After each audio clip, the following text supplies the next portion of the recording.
Assalamualaikum warahmatullahi wabarakatuh.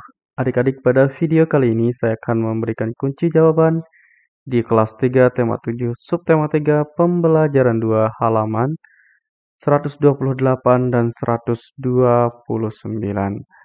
Baik, tanpa berlama-lama kita langsung menuju ke pembahasannya.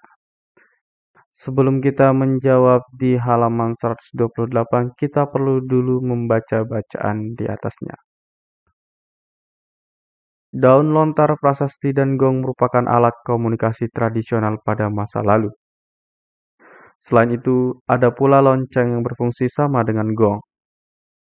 Pada masa berikutnya muncul telegraf dan pesawat telepon. Dengan adanya teknologi telepon berkembang menjadi telepon genggam atau biasa disebut ponsel. Ponsel merupakan alat komunikasi modern yang terus mengalami pembaharuan. Nah, berikut kita akan jawab di halaman 128, kelompokkan alat komunikasi yang terdapat pada teks bacaan di atas dalam tabel berikut. Nah, di sini ada alat komunikasi tradisional dan alat komunikasi modern. Alat komunikasi tradisional itu ada daun lontar, prasasti, kentungan, dan gong. Daun lontar itu biasanya digunakan untuk menulis di atas daun. Kemudian prasasti juga begitu, bisa digunakan untuk menuliskan sesuatu, pesan atau pengesahan. Kemudian kentungan itu untuk menandakan ada tanda bahaya, dan gong adalah fungsinya mirip seperti kentungan. Berikutnya alat komunikasi modern. Ada internet, telegraf, telepon, dan handphone. Internet. Tentu kalian sudah tahu internet itu apa, kemudian telegraf, mungkin kalian belum memahami apa itu telegraf. Telepon kemungkinan kalian tahu, handphone, bahkan handphone kalian sangat tahu. Berikutnya di halaman 129, gunakan kosakata dari tabel di atas untuk melakukan permainan tebak kata bersama teman-teman. Dengarkan instruksi dari gurumu saat melakukan permainan tebak kata.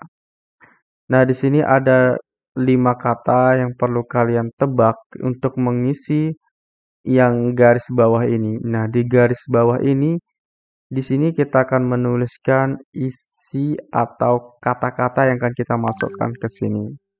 Di sini ada 5 soal, berarti ada 5 kata yang kita masukkan di sini ya. Oke, baik, langsung saja.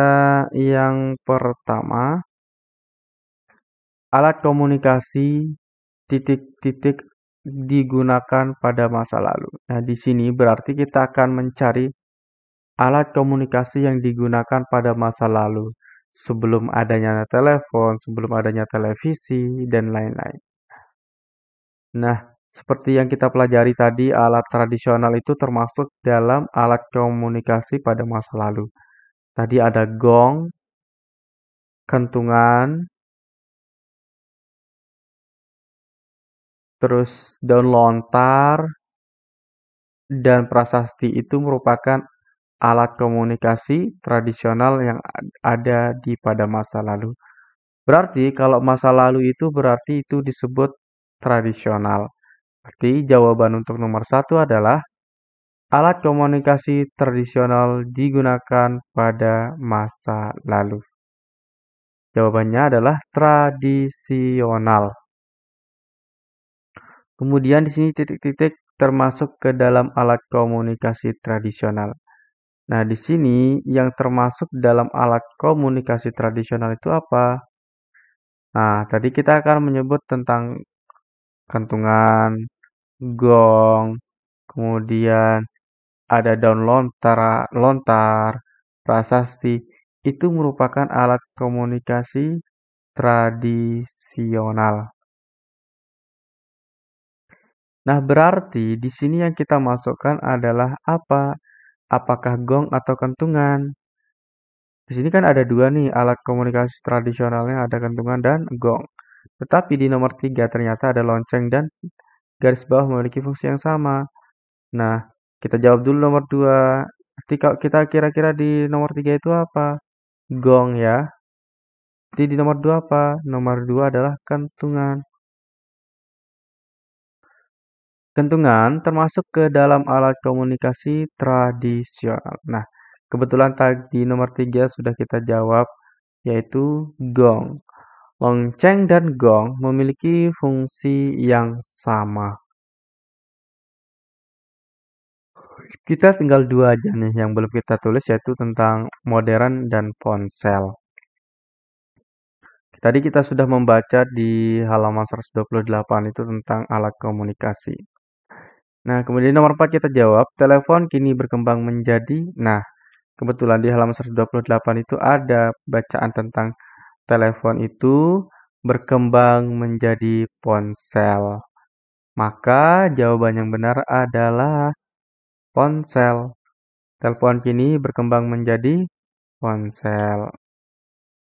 Berikutnya nomor 5. Ponsel merupakan salah satu alat komunikasi. Nah, kita tinggal masukkan saja mana yang belum dimasukkan ke sini ya. Kira-kira yang mana? Apakah tradisional, kentungan, modern, gong, dan ponsel? Coba kita baca yang dari nomor 1 tradisional, ternyata sudah kita masukkan. Kentungan sudah juga. Kemudian yang ketiga, gong sudah. Kemudian yang keempat, ponsel. Ternyata ponsel sudah. Oh, ternyata yang belum adalah modern. Berarti untuk nomor 5 jawabannya adalah modern. Nah, jangan lupa subscribe channel ini ya adik-adik ya, supaya nanti juga kalian dapat kunci jawaban dari saya. Oke, kita lanjut ke halaman 130. Nah, di halaman 130, setiap orang memiliki sifat yang berbeda, ada yang pendiam dan pemalu. Ada juga yang memiliki sifat ramah dan mudah bergaul. Sifat termasuk salah satu bentuk keragaman. Berikut beberapa contoh sifat beserta ciri-cirinya. Jenis sifat yaitu ada sopan, sombong, keras kepala, rendah hati, dan humoris. Ciri-ciri sopan adalah menghormati setiap orang. Ciri-ciri orang sombong adalah selalu merasa lebih baik dari yang lain. Keras kepala adalah tidak mau mendengarkan pendapat orang lain. Rendah hati adalah selalu menghargai orang lain. Kemudian humoris senang membuat suasana riang dan penuh tawa. Nah, di halaman 131, kalian diminta untuk mengamati 5 orang temanmu. Dapatkah kamu menemukan aneka sifat? Nah, dari teman-temanmu itu, kamu tulis sifatnya, kemudian kebiasaannya apa saja.